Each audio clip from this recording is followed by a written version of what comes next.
22 जानेवारी 1947 रोजी डॉक्टर बाबासाहेब आंबेडकर यांची मुंबई विधिमंडळातर्फे भारतीय घटना समितीवर फेरनिवड झाली. ही फेरनिवड अत्यंत महत्त्वाची होती, कारण देश स्वातंत्र्याच्या उंबरठ्यावर उभा होता आणि नव्या भारताची राज्यघटना घडवण्यासाठी एक सक्षम, दूरदर्शी आणि न्यायप्रिय नेता आवश्यक होता.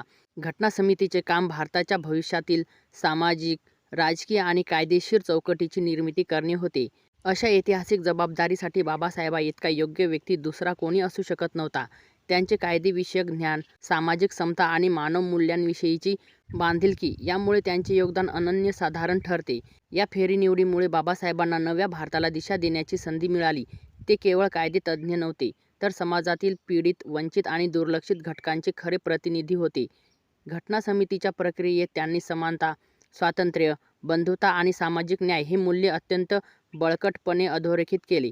याच कार्याचा पुढील टप्पा म्हणून नंतर ते राज्यघटना मसुदा समितीचे अध्यक्ष झाले. 22 जानेवारीची ही फेरनिवड म्हणजे भारतीय लोकशाहीच्या पायाभरणीतला एक निर्णायक क्षण होता आणि या दिवसामुळे बाबासाहेबांना भारताच्या संविधान निर्मितीच्या केंद्रस्थानी स्थान मिळाले.